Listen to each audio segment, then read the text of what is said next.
Time to get you hooked. Welcome into another edition of The Stampede, a podcast on the Texas Longhorns alongside Mack Brown and Vince Young.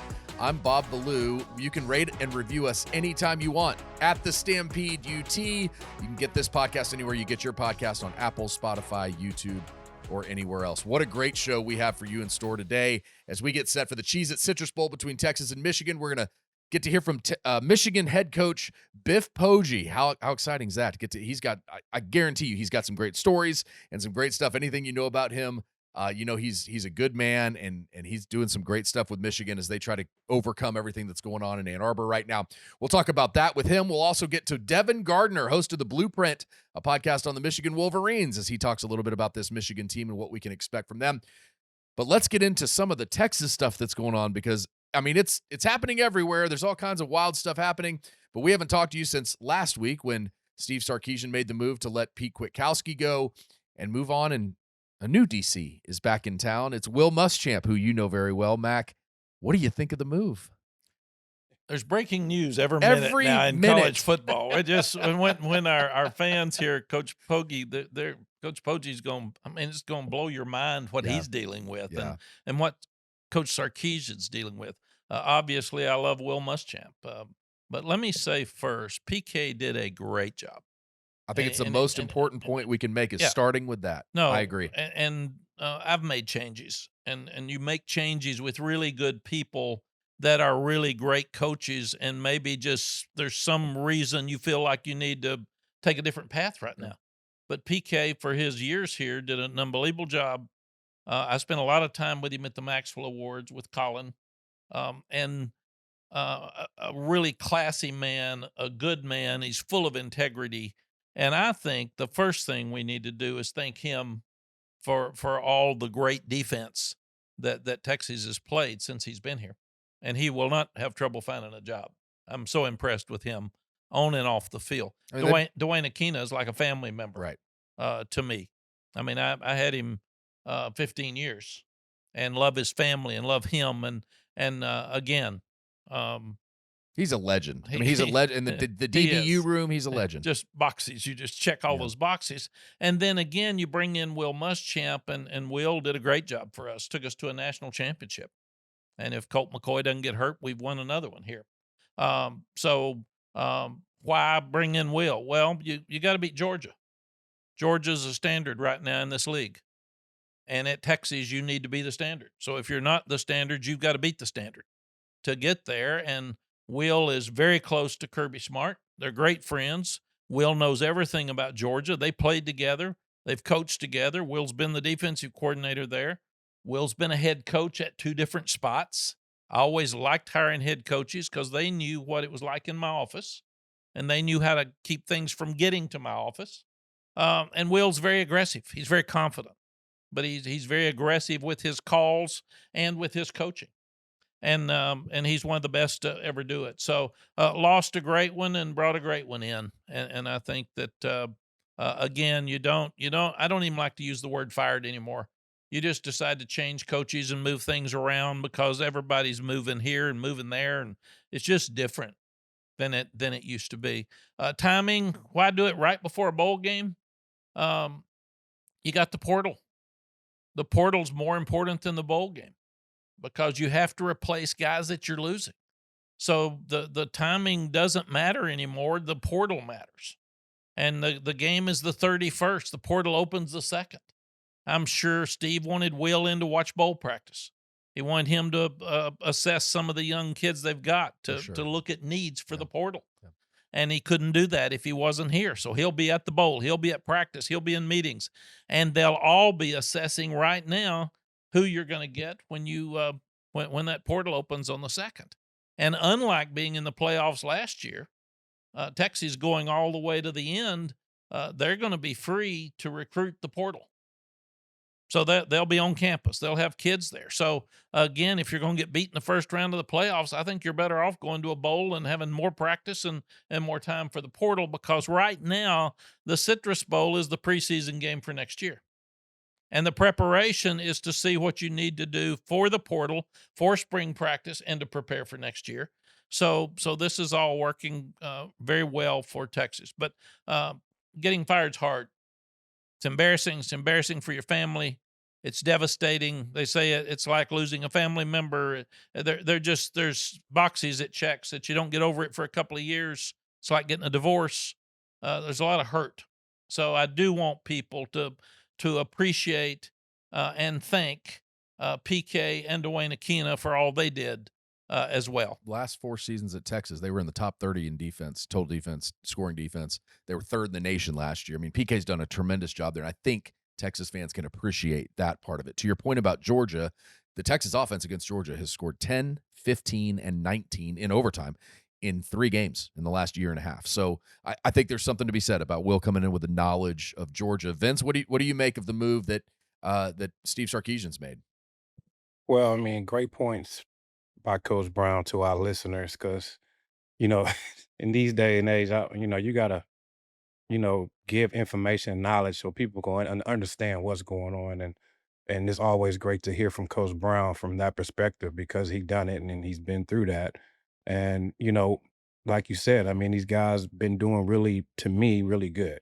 Like you said, they was in the semifinals. I mean, just playing in the playoffs, first year in the SEC. I mean, they did what they were supposed to do, and unfortunately, things like this happens. But to me, it's just like the NFL. I mean, NFL, the college is like a soap opera right now.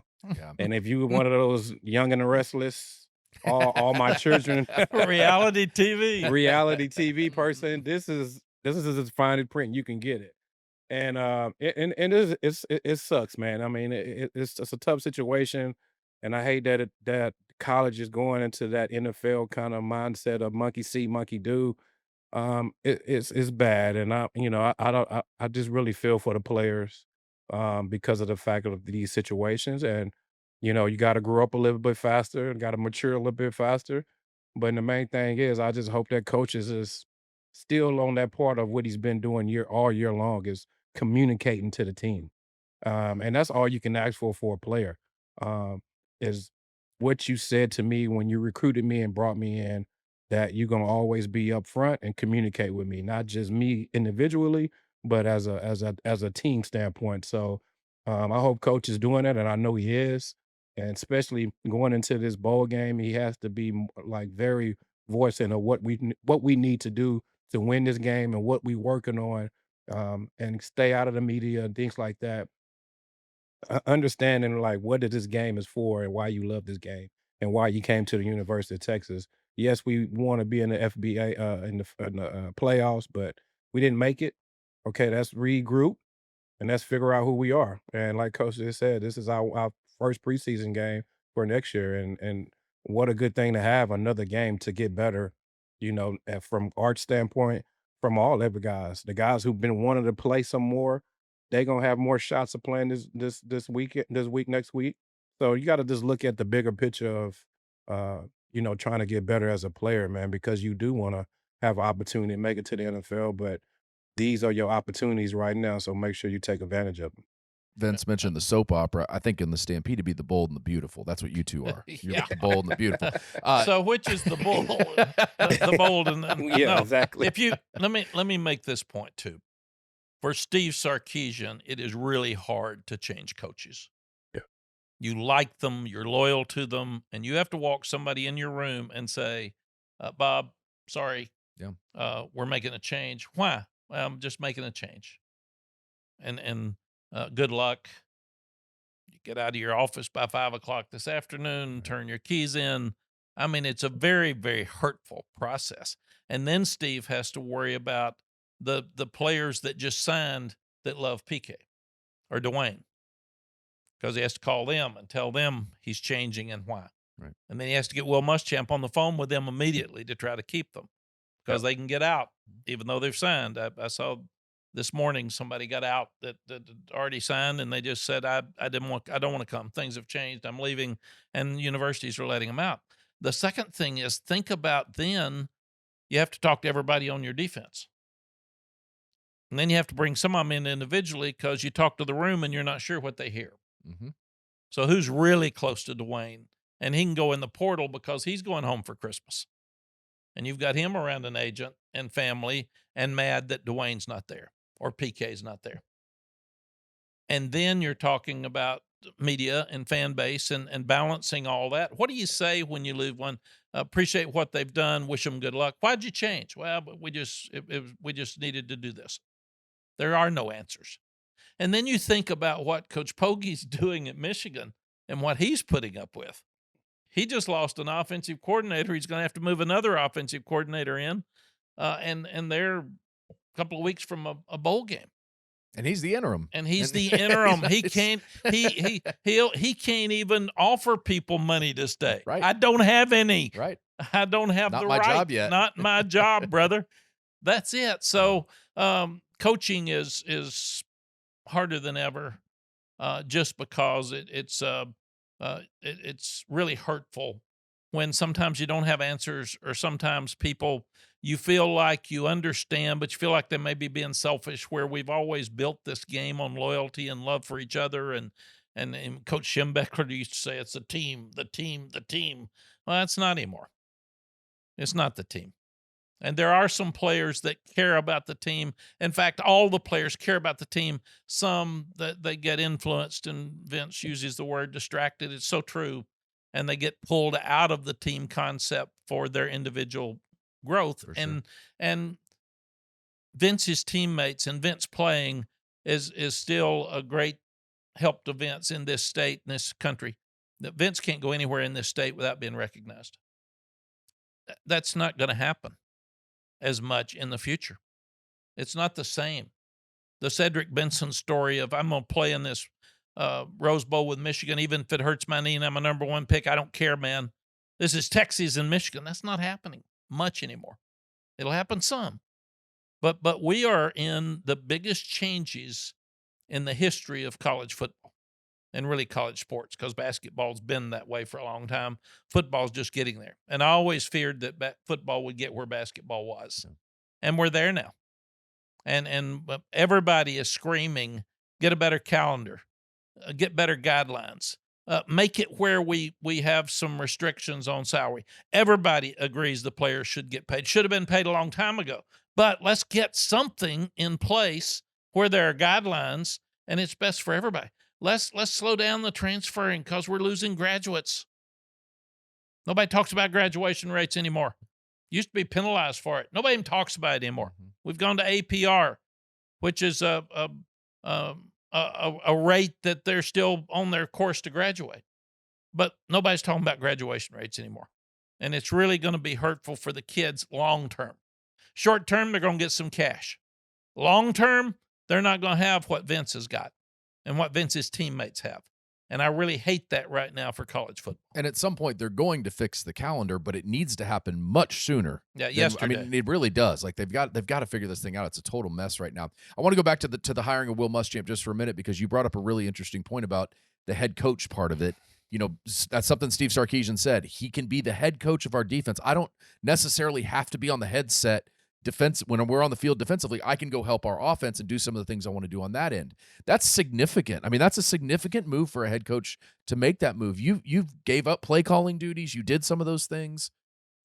How significant do you think this is that Sark's willing to say, I'm going to get off the headset when defense is on the field and I'm going to go help my offense? Is that a good step? Is it, obviously Will brings that head coaching experience too? Yeah. The first thing, I had some family members that thought that was being critical of PK. It's not. Just one's been a head coach and one hasn't. Mm-hmm. And you would sit and do this. But again, unless you've been a head coach, you don't understand what the head coach is going through. And then if as an offensive play caller, it's different as a play caller and it is as a head coach. As a head coach, sometimes you protect your defense. I wanted to go for every fourth down. I loved it. So did Vince. Yeah. No. Well, Vince did. There were a couple that I'd have, like we've discussed. Vince, no, 4th and 14 is not even though Kansas, you did it. So I'm not going to get into that discussion either. But as a head coach, you've got to do what's best for the team. And as a play caller, when I first got here, I interviewed every kid, and Coach Makovic was the play caller. And I'm not comparing this to Steve at all. But he was the head coach as the play caller, and the defensive kids, some would say, yeah, Coach, we would scrimmage, and Coach Makovic would say, we beat you all today. So I had to be very, very careful. The when you're getting on your 3 buses. Vince will know this. The defense always got on the first bus. Because without a great defense, you can't win all the games. So I always sat on the first bus with the defense because even though I wasn't calling plays, they all knew I was a play caller. Steve said I got my job because I call plays and I do it really well. He is so right. I got my first job because I call plays and I was really good at it. And that's why people wanted you. And then you still have your hand in it.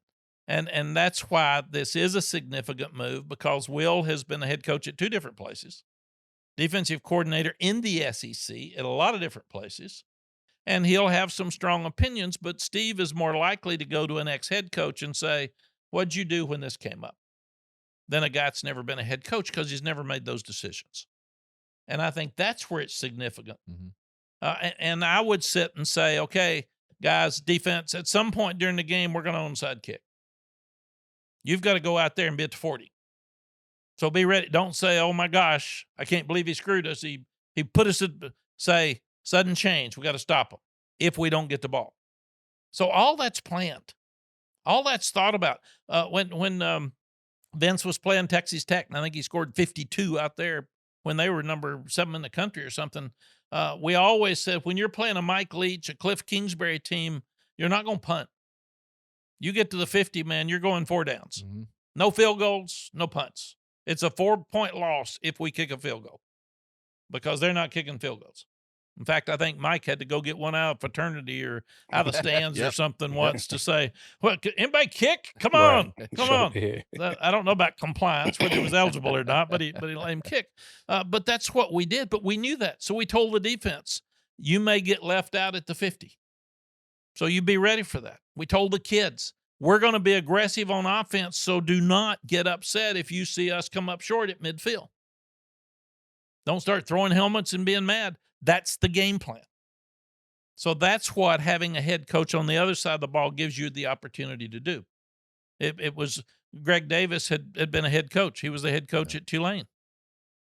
So, I mean, he knew what was going on in my office. He knew when to walk in there, and he knew when not to walk in there. and like when Coach Switzer hired me as offensive coordinator, Coach Switzer said, I don't want you in my office with problems. Fix them. Why would I hire you if I didn't want you to fix them? And if you can't fix it, we're probably fired. Right. So come and tell me. But Gary Gibbs was the defensive coordinator. I was the offensive coordinator. He said, we're not going to have staff meetings. You all handle the practices. You all do this. But don't bring problems to my office. Fix them. Muschamp will not bring problems from the defense to coach's office. He'll fix them because he's had to do that at both Florida and at South Carolina. No doubt. Hey, Vince, you brought up something interesting, too, about, and you've said this over the last month about Texas regrouping and this being an opportunity for them to regroup. How do you feel like that process has started, and why do you think that's so important right now? Well, I mean, what Coach just said and hit on one point is start upstairs first. You got to make sure you got your coaches in place because, like Coach said, we're about to go into this whole little crazy deal with, recruiting and, the portal and all that stuff. And you want to make sure that you have your coaches in play to handle that situation. Not only just the ones you're trying to bring in, but the guys that's already have a relationship with the guys and can communicate to them, hey, this is what's going on. I wanted to just let you guys know. And to me, that's very important. So as a player, when you get that from your coach, now you can go back to focus on what you need to do. If that's in your books, weight room, getting stronger, whatever it may be, getting prepared for a Michigan team, you can get back to what your job is. And sometimes a lot of people don't understand. It's like guys got to understand, like, you can't be feeding to everybody else's stuff they got going on.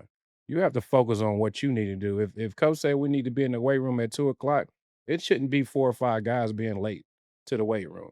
So it got to be that point of making sure Arch is the leader, whoever these new leaders are going to be in the room after they talk to at the team meeting, got the whole deal of what we're finna do, the whole layout. It's got to be now our leader is making sure everybody's following those rules and regulations, so we can be successful in the bowl game, so we can be successful at practice. And it falls back and down to the players now because coach had already told us what we need to do. So I hope the guys are understanding that. Um, they not babies no more. You got to grow up a little bit faster, and you got to understand the whole message because it's different now. This is crazy what's going on. So you got to start putting more on your back as a player to get the whole team on the same page, to have fun and build chemistry because this is why you came to the university for these things. So, and I know it's not what we wanted, but it's still a ball game. I know we used to be excited about the gifts we about to get, iPads, whatever it may be. We was excited about all that stuff, and I hope they are too.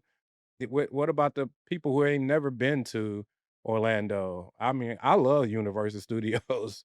Me and my family go a lot. So just understanding, what make it fun for yourself, but also work your butt off behind the scenes because you got a lot of stuff going on, but at the same time, take care of your responsibilities. Yeah, Vince is so true with alignment. Yeah. Think about if the number of coaches were all best friends with Dwayne and PK. They're gone. Coach Muschamp comes in. They'll hire somebody else to work with the secondary. You feel disloyal a little bit that am I being nice to the new guy coming in when my friends just got fired? You have to. It's not disloyalty. It's your job. And you have to be aligned. And then if Coach Flood was working with PK and they were working with practice plans every day, he's got to get on the same page with Will. So if so many places in business, in families, and in football don't have alignment. And if you don't have a chance. I've seen it where it was great, and I've seen it where it was poor. Mm-hmm. And if you don't have it, you've got no chance. And that's what Vince just said. Everybody's got to get back on track. What do I need to do for me to help this team beat Michigan? That's my job. Don't go home and be out drinking and using drugs at Christmas. Man, I got to go back and play. I've got a responsibility to myself, to my family name, and to the University of Texas that I still need to go to Orlando and win. And we had a ball at those bowl games. Yeah. Yes, we did. We had a ball. We had a blast, and we wanted to have fun. We had a good There's time. too long, but the time between the game that we beat Colorado and the national championship game was a month or something. Mm-hmm. That's a long time to prepare for a game, emotionally and physically. And you got to have some fun. You got to enjoy each other. You got to have a brotherhood, and all that sounds like a word. It's not. It's real. It's real. And Vince and his bunch had a brotherhood, and I think it's the number one reason we won the national championship. And hopefully with everything that's going on in college football, the kids can realize that this is a chance for us to go have fun. Like we get to enjoy this game still, even with everything else, portal and money and everything else. This is a chance to go enjoy it. Yeah, some of our guys, though, didn't have any money even for Christmas gifts. So they would take their bowl gifts and take them home and give them to their brothers and sisters.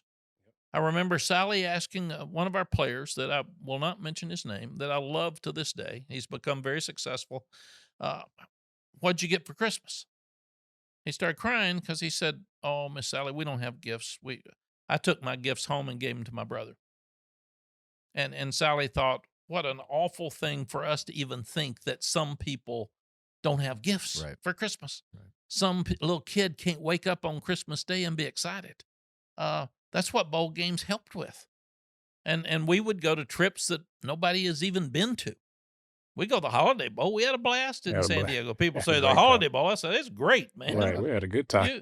If you're not going to be in the BCS, where you want to be other than San Diego? Go to SeaWorld, motivate go to San Diego Zoo. Get your butt to work so you can be right in the playoffs next year or the BCS. Yes, so, exactly.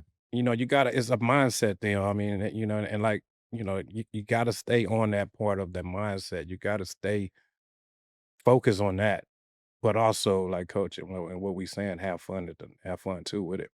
Yeah, if you don't like what you got, fix it. Make it better. Hey, one more question, Coach. I think there's some worried whiteboards with Will Muschamp returning.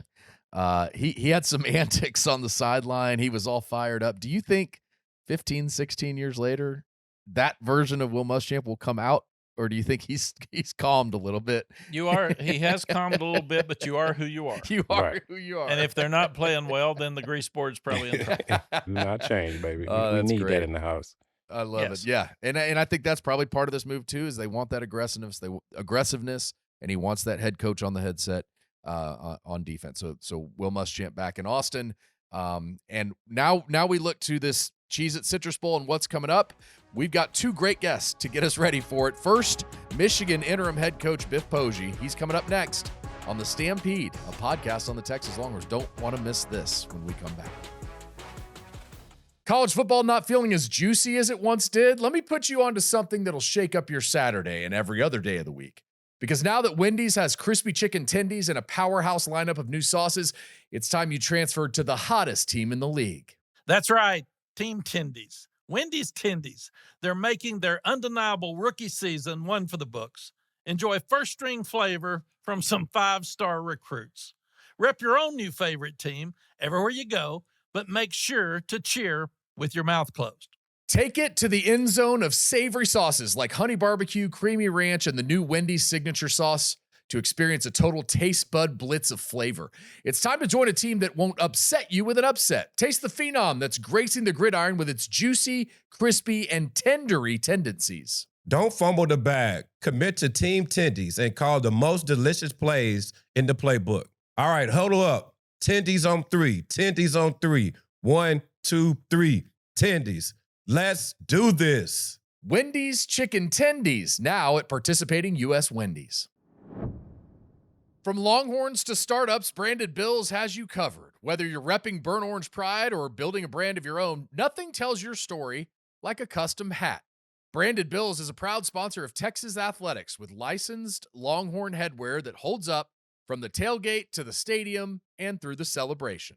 Bob, don't forget the sidelines and the golf course, too. You know it, Coach. You have to look good to play good.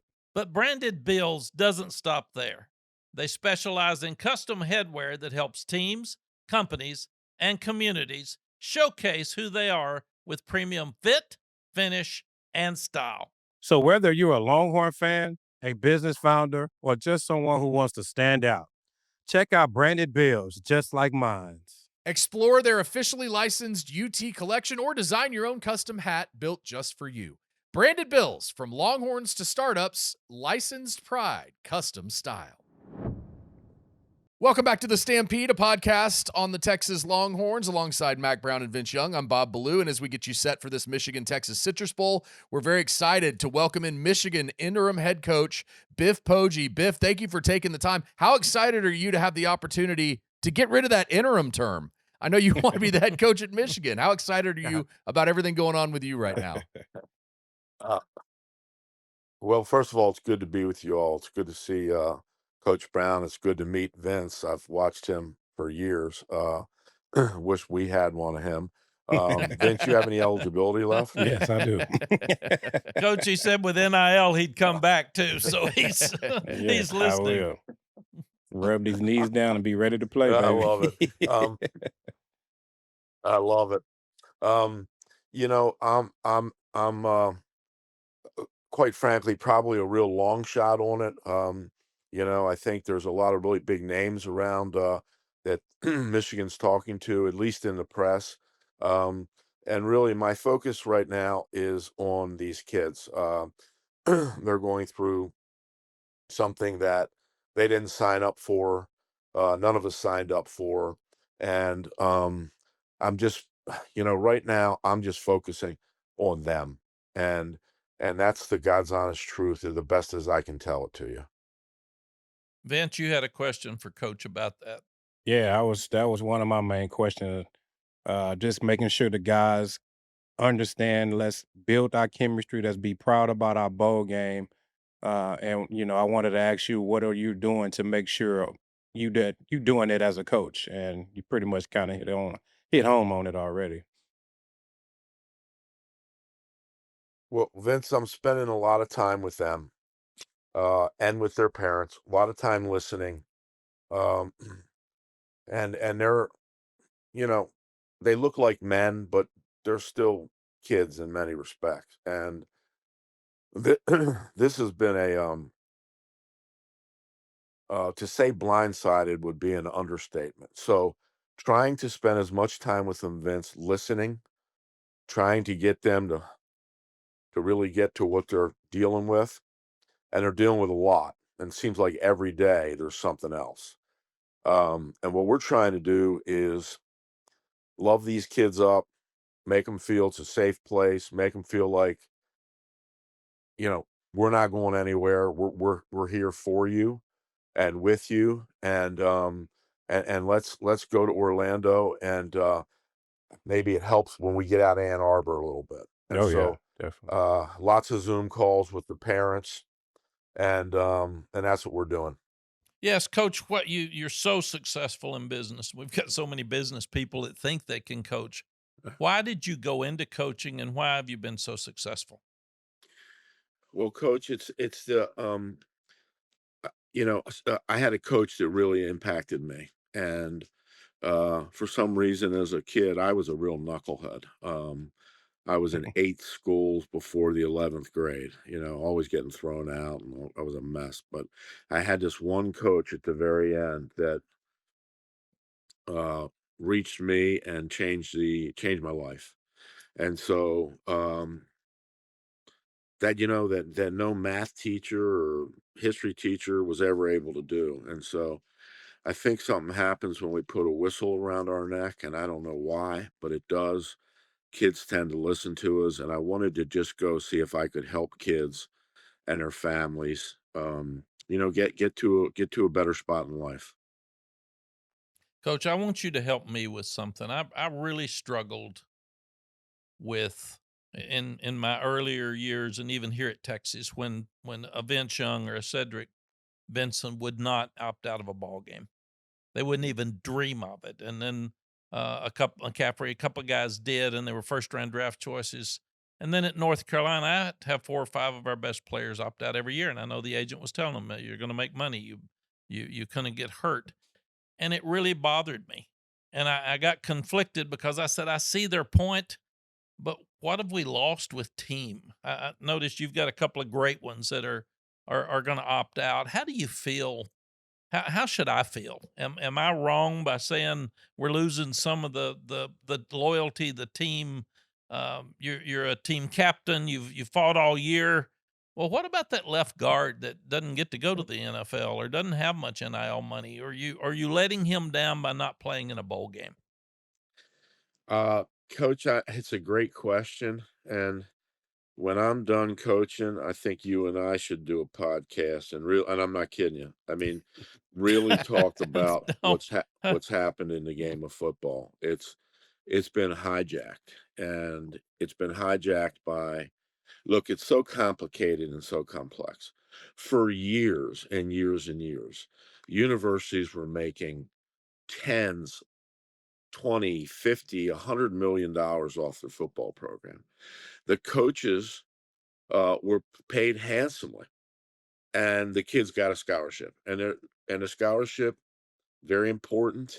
Don't want to diminish that, but they're the guys making this thing work, and so I I am I am for them getting paid a percentage of the revenue that they create. I think that's the American way. It's capitalism.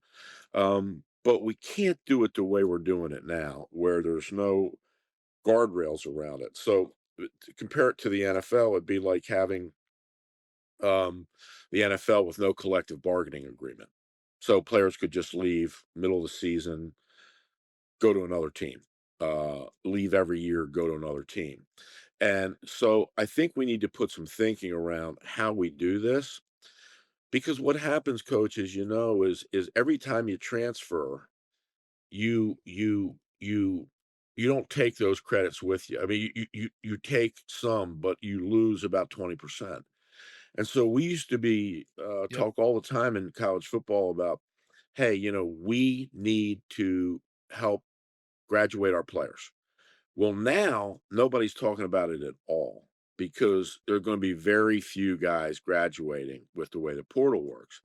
Now, as far as opting out goes, um, you know, And the reason I started with the NIL piece is that it's become a different landscape in that now you don't deal with the players as much. You deal with their agents. The families deal with their agents. And so when you talk about things like, are you going to play in the game?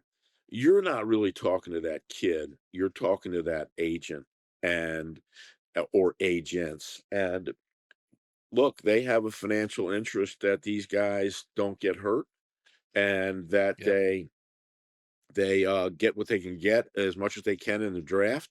And I understand that. I think what's happening too much is most of these guys that are opting out need to play. They need to That's play so true. and they need the film and they need to play well. I will say this, coach, team as the way you and I knew it is gone now. And now it is strictly a financial and a business relation a decision. And the coaches, the head coach and the position coaches really are not players in that discussion, in that calculus.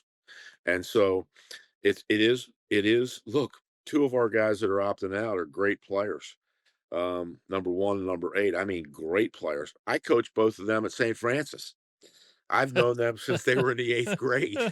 So So mom, right, right, like, "Whoa," dad, yeah, but I understand, and, here's what I don't wanna do. I don't wanna be the guy that talks them into it, and then something happens, right? yep, So, yep. I just have resigned myself that is possibly going to happen, and, it's happening with those guys for sure. But also, coach, I have to tell you with what's going on with us here now, we sent them home for Christmas yesterday, and, you know, I think there's a really good chance that we're gonna have many more opt-outs, for the game, unfortunately, because we're in such a state of flux. And when they get to this the business side of it, they think, well, we don't have a coach, um, you know, or we've had this situation with our former coach. There's investigations and uh, all these things. I don't know who's going to coach me. Why do I want to get play in that game? And so I can see some of that happening too. And I would tell you on the 26th, we're probably going to have a significantly different roster than we had yesterday when we sent them home. Yeah, coach, we're playing the Orange Bowl. North Carolina had never played in an Orange Bowl. One of our best players, 3 of them opted out immediately. One of our best players after practice at this time went home for Christmas, and the agents got to his family, and he came back after Christmas crying and said, "I can't play. Yep. Yep. I've made a deal. My dad made a deal with these folks, and I mean, a great kid, and I hated it for him because he hated it so much. I can't imagine, and just for our fans, I admire what you're doing so much because what you got back into coaching for is what you're doing. You're helping kids at a very difficult time, but you're talking to collectives, you're talking to agents, you're talking to kids. You just had an offensive coordinator that took a job, and you were so gracious about that. Um I mean, I can't imagine what your day is like with people calling or saying so and so wants to talk to you. No, I don't want to talk to him. Yeah. I know it's not good. He's not coming in to tell me how happy he is that I'm sitting here and we're going to play Texas in the bowl game. And coach, we played Michigan in the Rose Bowl, and it was unbelievable. First time Texas had been to a Rose Bowl. First time Texas had played Michigan. One of the best weeks and days of my life. It doesn't seem like right now, with that mentality of team and kids, that the Michigan Texas game is as important to these kids as it was to Vince and Cedric Benson. Yeah, that's a good point, coach. Like, the bowl game was always the reward, right? And the way you were always going to be remembered. And I mean, the idea that you would be at Michigan and you would play against the University of Texas, I mean, that was something, you knew you'd tell your grandchildren about. And it it's just the way the business model is structured now is so flawed, and I don't think it's sustainable. And I do think this, Coach, I'd love to hear your opinion on it. I think every year there will be more and more kids in the portal than there were the first year that it opened up. And I just don't, unless we get to some control of this, I just don't see where this thing ends. And because of it, I mean, Steve Sarkisian and I were talking about this in Orlando. I mean, there's no manual for this, right? It's being No. written as we speak, and you could wake up and have a completely different football team. And every year you're going to have a completely different football team. And so the idea of developing, the great Texas teams. And by the way, I must admit this, my wife's uncle was the chairman of the physics department at Texas. That's why I was down there that day that I met that young player of Yep. yours, Coach. And Yep. always been a great respect for Texas. Oh, and I mean that. That's not just coach speak. I mean, love the helmets. Got to tell you, iconic.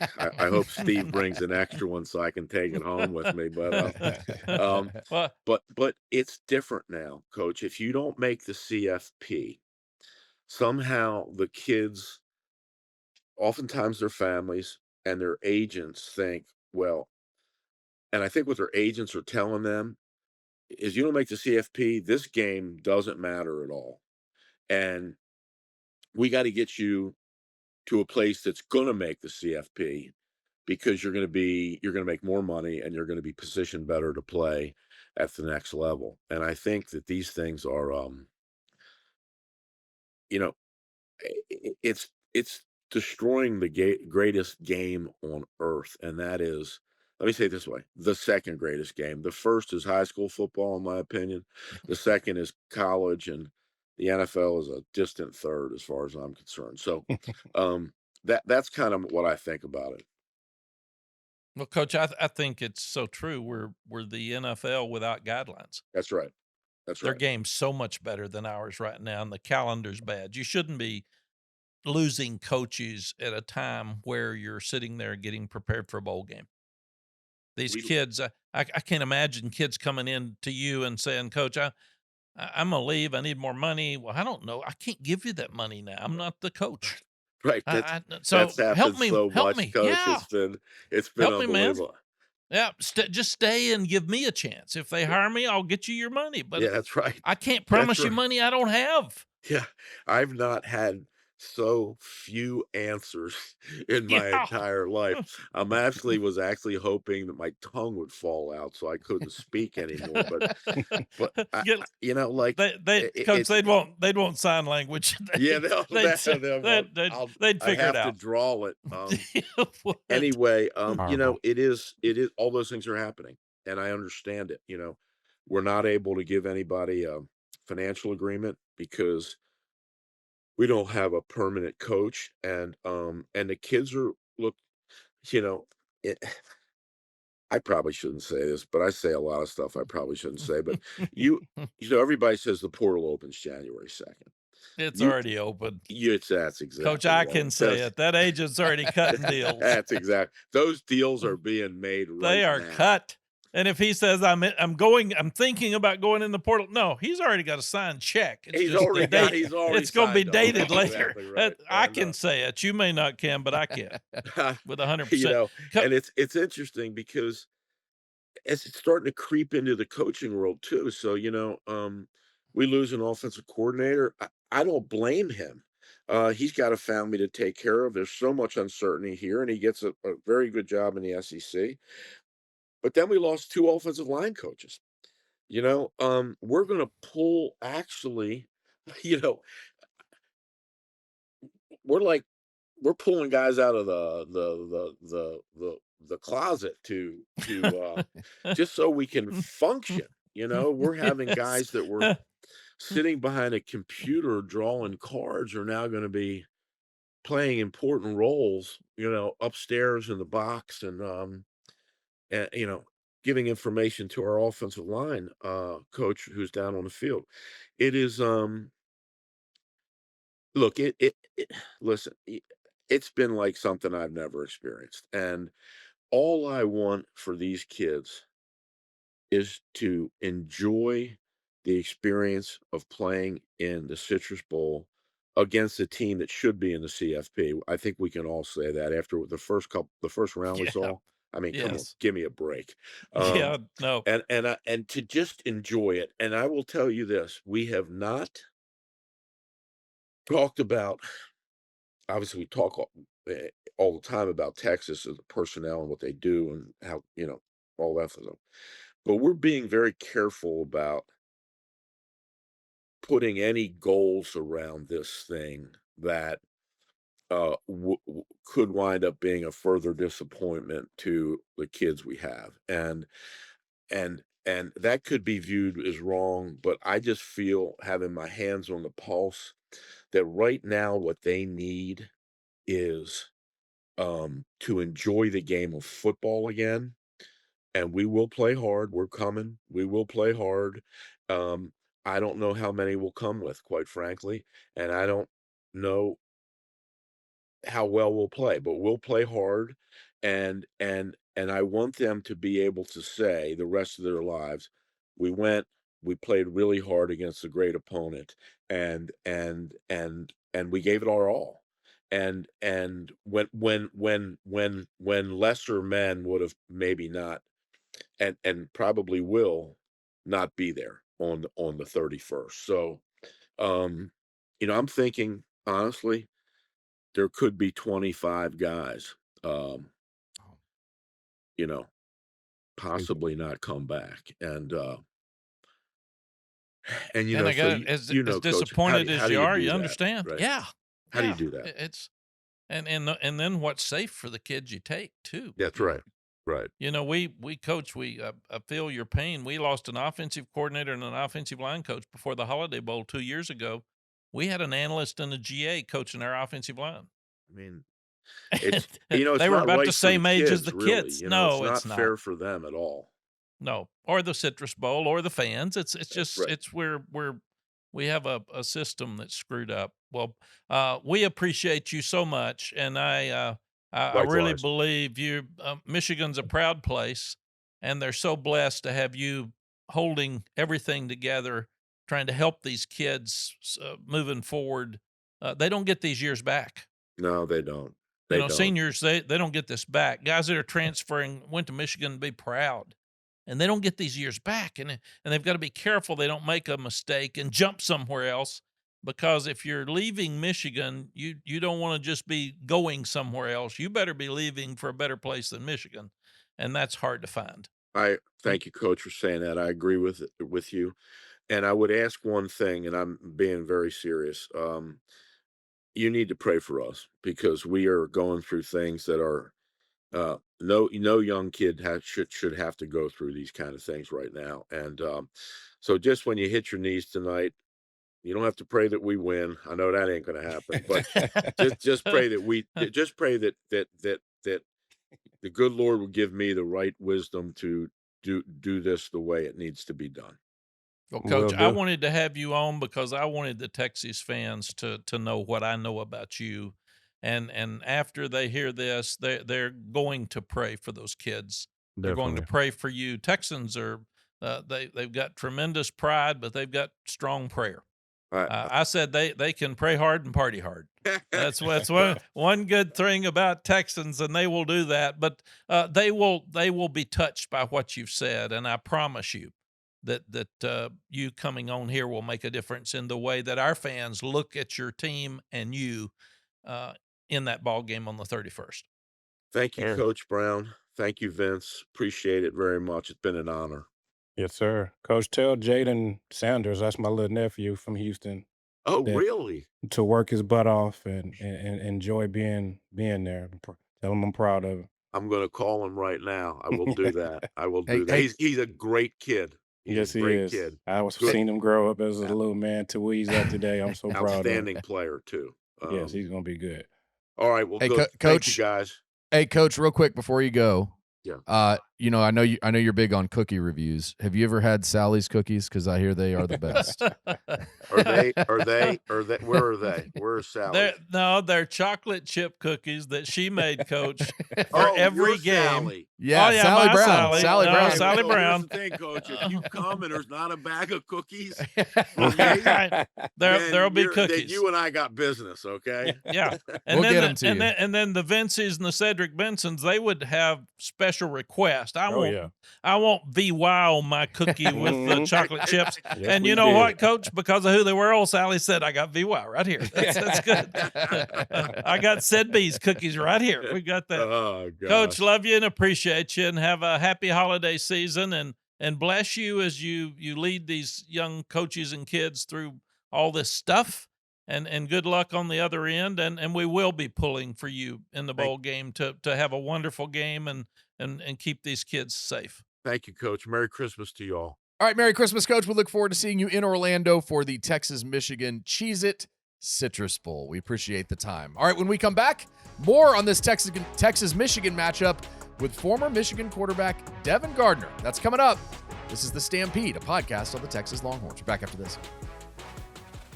All right, welcome back to The Stampede, a podcast on the Texas Longhorns. We appreciate you joining us alongside Mack Brown and Vince Young. I'm Bob Ballou. We have a special guest for our third segment today. We welcome in Michigan quarterback and host of The Blueprint, a podcast on the Michigan Wolverines, Devin Gardner. Devin, thanks for taking the time with us this morning. It's really cool for us to get to have two quarterbacks that get to talk about two great quarterbacks in Arch Manning and Bryce Underwood in this matchup between Texas and Michigan. So thanks for being a part of it. We appreciate it. Yeah, I'm very excited to be here. I can tell you that. And I'm just going to get my story out of the way right now. We're just going to do it right now so that we can get into the game and the football, right? So growing up, I was a big Michael Vick fan, obviously. I'm pretty sure Vince was too. Yeah, Everybody definitely. loved Michael Vick. Everybody around my community, every black quarterback growing up, we thought we were going to be Michael Vick. And then at 12, I was like 6 foot. I'm like, and I'm not that fast. And I'm like, oh, no, I don't know if I'm going to be able to be Michael Vick. Still my favorite quarterback, but I'm not going to be able to be him, I don't think.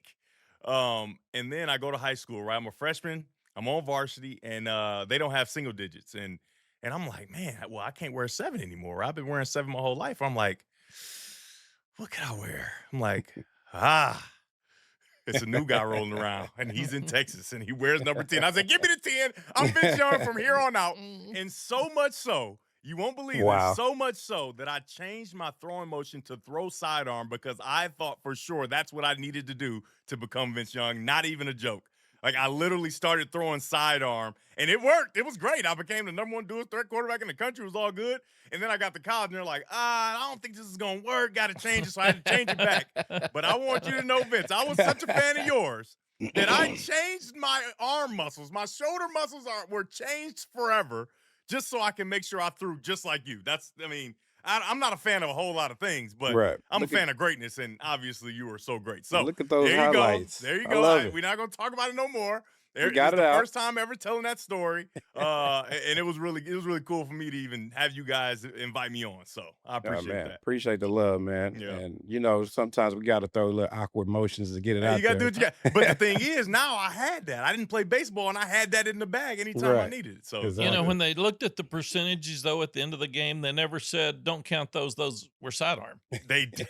Completions said were that. completions. That's it. I mean, we And got Devin, a you're- quarterback you're- right now playing in the Yeah. NFL right now. I was gonna say you got a guy Exactly doing right. cartwheels as he throws, so you guys kind of Exactly. led the way for this. It was you That's two it. that did this. So, Devin, you love 10, but you're the only guy to wear 98. Oh, yeah. Oh, yeah. Oh, yeah. Explain remember that that. to our fans. So, it's kind of fun. I was super against it, man. I'm just telling you, like anybody that comes from my community, nobody's wearing no 98. But that's why you got to have friends and with a little bit more, they're out of the situation so that they can have more discernment, right? So they came to me and asked me, it was like the last Legends jersey that Michigan had to give out, and they were kind of waiting, like, who's the guy, right? It has to be a guy that's got great character. He's got to be a guy that can do a lot of different things because Tom Harmon, right? I remember one Ohio State game, he punted. He had 50 yards punting average, right? And then he got a standing ovation after your Ohio State game. And that just doesn't happen, right? No. And so they're like, who are we going to give it to? And they come to me and ask me, and I'm like, No, what? No, what are y'all talking about? There's no way. And so I called Denard, right? And Denard Robinson, he's my good friend. He's already graduated, obviously. I'm like, man, you won't believe what these were. They trying to ask me to wear number 98, man, you know? And he like, do it. I'm like, what? He's like, they'll never forget you. Ever. They will never forget that you wore that number, and God forbid you play well, right? And so after that, I was all in. You know, cooler heads prevailed, and it's one of the greatest honors that I've ever had, maybe the greatest. You know, getting a chance to honor Tom Harmon, who was such a great athlete, but a great guy too, right? Fought in a war, his fighter jet goes down, everybody dies, and he's the guy that walks away from it, right? So tough. Great American, great football player. I mean, the fact that they even thought that I was worthy of wearing it was incredible for me. So it Yeah. was pretty cool. Yeah, Well, that's awesome. yeah, Derek Johnson here wore number 60, which Yeah. was Tommy Nobis, and it's Mhm. kind of the same. It's a Yeah, retired same type of jersey, deal. but if you're that good, you get to do it. And Derek came to me kind of like you, It's Devin, and he great said, history, man. So much tradition in both "Do schools. I have to It's wear just that? amazing. Do I get to wear it? Do I have to wear it?" Do I get to? Is it get Right. to? I said, seems like yeah, I'm being well- forced. I said, "But you better play Yeah. good if you wear it." Got to play good. That's a and, big and, thing. and Ricky honored Doak by wearing number 37. There have been some really cool moments. That's true. Yeah. In Texas football history.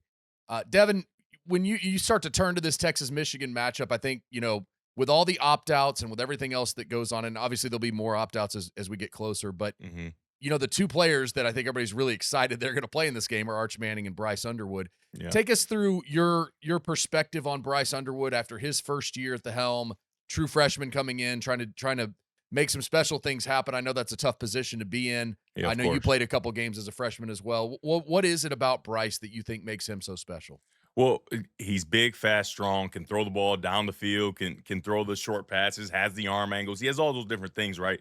And I kind of talk to people now about quarterbacks. It's like, you should be talented by this time, right? Most of these young kids are starting to play quarterback at 7 years old. And I'm talking about not just playing on the field like me and Vince Right. probably did. I'm talking about specializing 5 days a week, learning how to truly throw, really. Not necessarily always to play quarterback, but to throw. And so his talent is so obvious, right? And then his genetics, right? He was born, if he was a wide receiver, he would be open by his genetics, right? He's born open because of his size, right? So he has all the tools and the things that you want in a quarterback. Now he has to just get the other pieces, which everybody knows when you're a young player, it's very difficult because you're still trying to figure out where your class is, right? You're trying to make sure you catch the snap, right? It's so many different things you're worried about.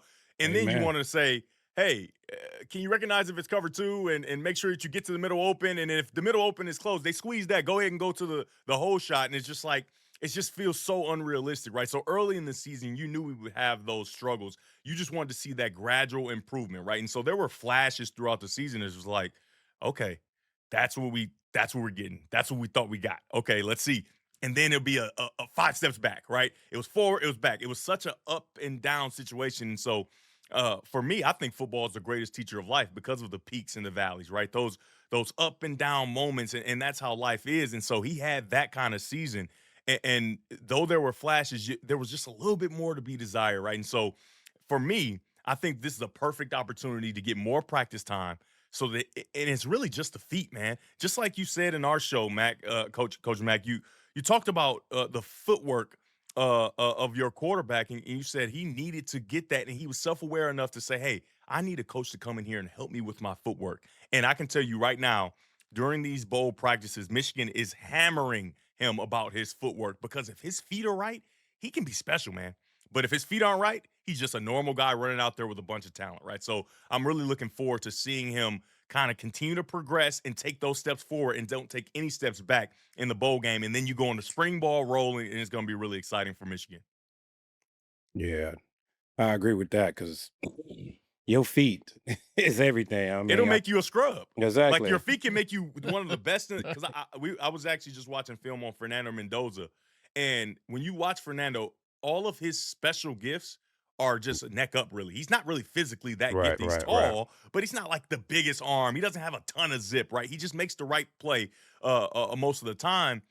And it's because of his feet, man. His feet are always on time and on target and understanding where he needs to go with the football, how his feet and eyes are working together. And that's why I think they've been so successful. I had him one time this year, and he was special in that game. But your feet are everything, and Mitch, Everything. obviously, you know that. Especially now, because it's pretty much going into your off season. Yeah. This is you already planning for next year. Mhm. And one of the things, like you just said, I know Coach, because we did it with myself with Coach Greg Davis. We was getting prepared.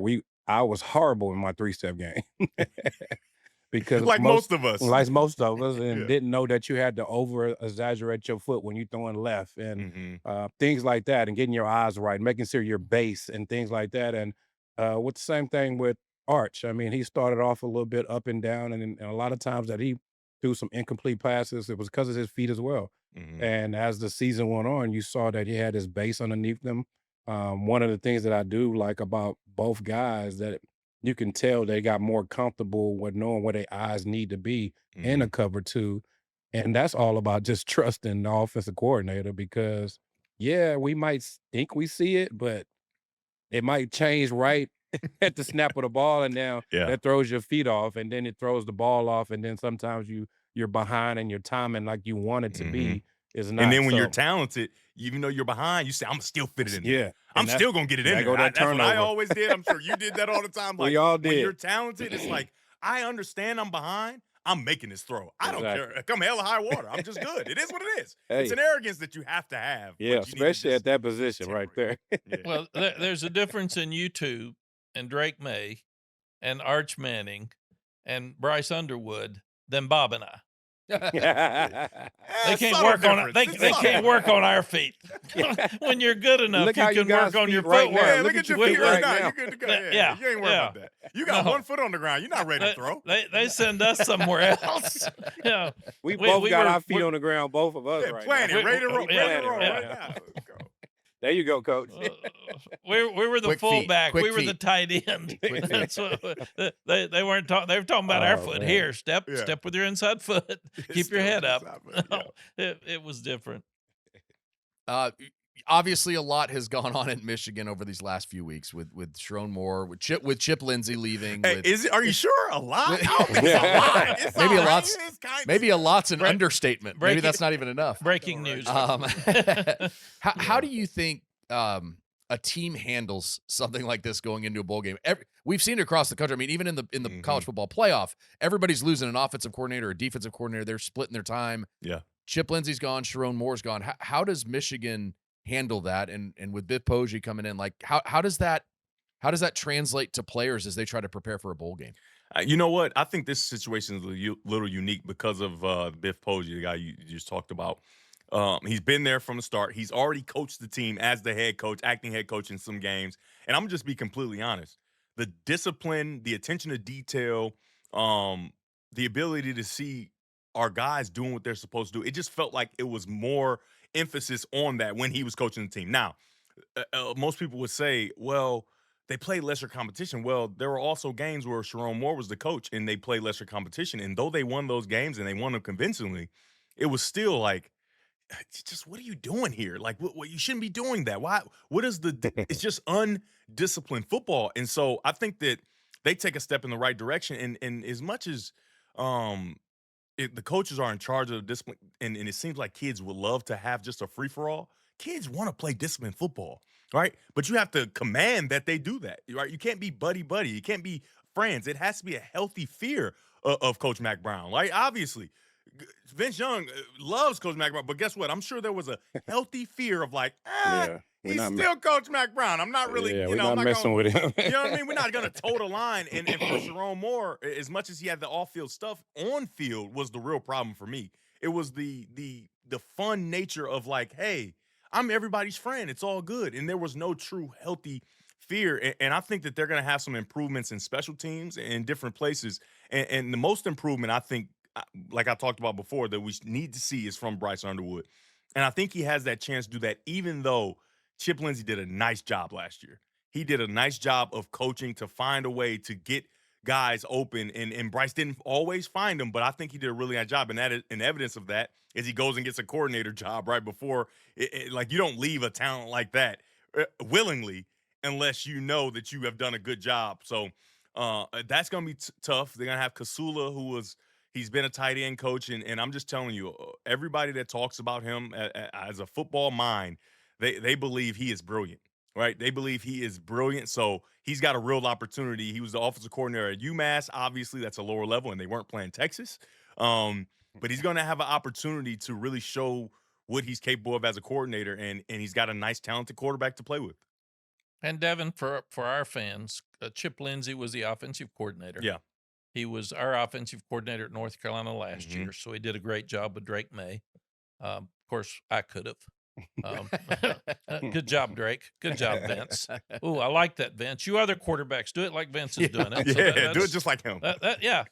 Coach, what should I do? Look at Vince. Wait, hold on, Just- time out. So that just- means I just- could have been a great coach because that's what I did as a 17-year-old, 16-year-old. That's it. Look at You Vince. know what? I should probably That's do it. like Vince. We're right? good to go. See? But- Hey, put you're- put your name in the hat, baby. That's right. Yes, that's it. Breaking news Breaking right news. here. That's it. But On the but it's Stampede. interesting. Devin Gardner, next Michigan head coach. I don't see why not. Hey, let's I don't see go. why not. I don't see why Let's not. go. Vince Young, offensive coordinator at There he is. Michigan. There he is. Mack Brown, special assistant to the head coach. There you Exactly. go. That's, I want to be the tight end coach in a spread offense. Yeah. Where they don't have any. Bob, Now, Bob, you can hang out too. You just get Yeah. paid for Right. being Bob. director, I did ask Coach one time. I said, "What position would I have played for you?" And I think he said communications director. I There said, we "Come go. on, That's Coach. what Yeah, That you was know it. the Come on. players. I'm Go get the 6'5". I recruits. got a Yeah. build. You got to give Yeah. me something." but Go get the Devin, guy. I get to the interview on time. Make sure I don't say anything stupid. Yeah, we're good. There we go. yes, but our calendars got to change because it Yeah. puts pressure on coaches like Chip Lindsey. He doesn't Mhm. know that he's got a job Yeah. if he stays. Mhm. If he goes to the bowl game and they stink, he may lose his job that he's Mhm. already got. Yep. So it's really a tremendous amount of pressure on these coaches that are trying to coach at two places and trying to be loyal to kids. And Mhm. I talked to Chip, and he said it's awful. I Yeah. just feel awful leaving these kids right before the bowl game. Yeah. Well, he's got to go to Missouri. They got to get ready for the portal.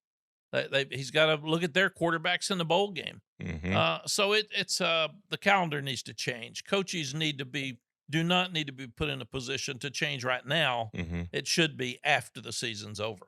Yeah, and I just don't see how that is even an option, right? How is that not fixed from the start? Like, how is that not addressed from the start? Now, obviously, I really hope, especially after this year, that the calendar has changed and they try to figure out, will it be perfect? Probably not, but it can certainly be better. I just think that has to be priority number one for the NCAA. That is day by day, just losing power. Just Yeah, this is only an hour Do they show, and that even would exist take about anymore? 3 months. So we can do that. Devin, what matchups are you excited about watching between Michigan and Texas? Well, I hate to continue to say the same thing over and over, but Bryce Underwood versus that defense, right? So I did like kind of a deep dive on some stats with you guys versus the quarterback for Texas A&M, right? The guy that kind of most resembles, still young, has some nice ability, right? Can throw the ball down the field, all these different things. And you guys were really, really good against this guy, right? Against the rest of the SEC, he had 63% completion percentage. Against you guys, only 62. That's not a huge jump. But then you go to the passing yards, where he averaged about 251 yards throughout the season against other SEC teams. 180 against you guys, right? And then you go 1.8 touchdowns, right? Basically 2 touchdowns per game against the SEC. And then he had 0 touchdowns, 2 interceptions, right? And so you're like, well, why was Texas so effective against a guy like this? And it's because I believe that if you can't read defense from the pocket, if your main strength is the ability to create, and most of your big plays come off of that, you got great athletes on the other side, right? Texas understands how to keep the quarterback in the pocket, play coverage, and when you start to create, they get in those passing lanes, and I think it's really impressive. So that's going to be the challenge for Bryce Underwood. Now, obviously, you guys have a different defensive coordinator, but the players, a lot of them are still the same. And though a lot of your guys aren't playing in the bowl game, this is Texas. I know you got guys. I know you got backups that have been chomping at the bit to get an opportunity. Maybe played a little bit, but now they're like, oh, this is my opportunity, and we're playing Michigan? Oh, my God. And it's the #1 recruit in the history of recruiting? Oh, yeah. Oh, yeah. We're going to try and get after them. So I think that was very interesting. So the matchup between Kasula, Bryce Underwood, and that defense, I think is huge in this game. And I think you'll see from the first 2 or 3 drives exactly what kind of game is going to be, and if Michigan has a chance or if Texas is going to dominate on that side of the ball. And to your point, Devin, there's so many unknowns. I think that's what's going to make this so interesting. It's terrifying. Pete Kwiatkowski's fired, and they go to Will Muschamp. So Johnny Nance is going to take over the defense. But they played that A&M game without Anthony Hill. So that was impressive, I thought, on that front. But then you're going to lose Michael Taft. You're going to lose Malik Muhammad. You're going to lose probably Ethan Burke. We'll see. You know, it's guy after guy, and you're like, okay, so Leonga Lafau's in the portal. There are a lot of guys that are going to be gone. It's so interesting. How about from the Michigan side of things? Obviously, Derek Moore, Jay Sean Barham have opted out. That makes their defense a little different. Those guys, I think, had 14 sacks this year. That's a massive blow. How do you kind of change that side of it and say, look at Texas offensively? I don't like that reaction, Devin. Listen, guys, I don't want to do stuff that I don't want to do. I avoided that because the two names you just named, hellraisers. Yeah. I'm sure you guys have seen the film. These two dudes are just that. They're dudes, man. And so the fact that they're not playing is not encouraging. Not encouraging because they make things so hard. If you leave one of those guys one-on-one, you'll have problems, and your quarterback's back is going to be hurting. I'm just telling you. He's going to not be able to walk as cleanly as he walked into the game. And so not seeing those guys. But this is Michigan, just like this is Texas, right? So there are guys behind that have been chomping at the bit, wanting to get an opportunity, but it's hard to replace a Derek Moore. I mean, he was – I remember – so I never actually seen him up close because when he came into Michigan, I'm calling games, so I never get to really go to the game and see him up close. I went this past year. And I told him to his face, I said, I'm going to tell everybody you're on steroids because there's no way a guy your size should be able to move the way you do. I'm going to tell everybody you're on steroids, and that's why you're able to be so good, right? I told him that. And it's just like not having him is going to be big for Michigan. And I think that Arch Manning has an opportunity here, right? Because with him and with Barham, it's difficult to have time in the pocket. I'm just telling you, right? They didn't get after Julian Sand with Ohio State as much as you thought they would. But for the most part, throughout the year, they have gotten after quarterbacks, and it has been a muddy pocket every single time they drop back to pass. And I think that Arch Manning will be able to benefit from those guys not being out there because there's no replacing those two. Yeah. And Devin, with Texas had a lot of inexperience on offense with Arch coming into the season. Yeah. Michigan's really young on offense. Yeah. So Bryce is he's got guys growing up around him too. Of course. So you just don't walk in and have all these older guys that are taking care of him, patting you on the head. Yeah. They're all trying to figure it out too. Yeah, so think about like a Andrew Marsh, right? Really talented wide receiver. He didn't come on until the third or fourth game, right? Like they didn't know that he was a 1A, 1B. Now, I am on a show called The Blueprint, as you guys know. And I told him after I saw him catch 2 passes, he needs to be 1A, 1B. He needs to be 1A, 1B with our other talented wide receiver, McCullough, but he's really grown up before our eyes. It's been really impressive to watch this young receiver. No moment has been too big. I don't think he may not have a drop on the year, right? Like this is a guy who they didn't start. And so now you start to question, well, why didn't you guys start him? You didn't see this already? I mean, and we know because he's young, you don't know if you can trust him. The lights may be too bright, but once he proved it, man, he hit the ground running. And so the future for Michigan, I think, is super encouraging. But like you said, everybody talks about Bryce Underwood going in this situation. And though there are good pieces around him by the end of the season, to start the year, like you said, it was still a young team. It wasn't like Peyton Manning when he was a freshman where, hey, man, you just don't mess it up. We're good to go. Thrust into duty. Or who's Sunshine down in Jacksonville right now? Trevor Lawrence. Trevor Lawrence, right? He goes into an That opportunity. is definitely Sunshine too, boy. He looks just like Sunshine. So he goes into an opportunity at Clemson where they went to the playoff the year before, and all the guys came back, right? And they thought that he might be the guy to be able to put him over the top, and they didn't even start him to start the year, right? He got a chance to watch a little bit, mixed him in as they could, but Bryce Underwood didn't get that luxury, right? And in today's college football, nobody cares. No, right? Sunshine's You're a top another recruit, reason you're I'm getting paid, nobody cares. Yeah, Sunshine's another reason I'm sitting here, Devin. Sunshine. I watched Sunshine. I said, good job. Yeah, he's okay. Good job, Trevor. He's all right. Good He's job, all right. Trevor. Good. Good job, He ain't Trevor. no Vince Young. I can tell you that right now. Man, He no Vince Young. And he came a long did you way, though. I notice- know that much. That's true. Did you notice that quarterback at Texas A&M wore number 10 Yes, he did. And he is mentored by this number 10. Yes, he did. So there's a lot of influence by old VY in college Oh, yeah. football. I'm underneath the doubt. radar doing my part as, I mean, it doing would be some criminal mentoring. if he hadn't. It would be criminal. Well, I'm a No, little I upset check that you in. didn't mentor me, even though I was way in Michigan. You ain't know me. Yeah. I'm upset about it. And Devin, he does screw things up too. He also Legway at Florida's from Houston. Ah, He's mentoring him, and he beats Texas. So that's really comfortable on the show, little where he conflict comes of back interest. and says, "Oh, Yeah. well, Oh, yeah, well, man. I like good." Lagway too. I had him at the Elite 11, man, and as much as his talent is incredible, big, strong, can do anything, man. He is a great kid. I'm sure you already know that, man. Like, Yeah, he's a he great was an kid. incredible kid to be around for a week at the 11. I mean, I cannot wait to see what his future holds. He is Yeah. an impressive human being. Yeah, I'm very proud of him. I wish he would have stayed, but gotta do what you gotta do. But I wanted to ask you, like, and these kids, that was perfect how to set it up. And these kids' mindset, what do you think about the love for the game anymore? And Yeah. these people coming in and distracting them to go into the portal. I mean, to me, as playing at this position, you cannot be weak-minded. You can't. Even though you having a down year, whatever it may be, you can flip your season back to where you want it to be quickly if you got your mindset, you got the right people around you. So with a lot of things that's going on with Bryce and Arch, you know, me thinking right now, I know this is going to be fun for them to go to a bowl game and work on their chemistry and have fun with their teammates. What do you think about some of the things that how these kids are thinking nowadays in the college world? It's heartbreaking because most of us aren't going to go pro, right? We're not going to be professionals. Never even going to walk into an NFL building, right? Maybe get a tryout here or there. But at some point, you got to be a professional man, right? You got to be a professional at something.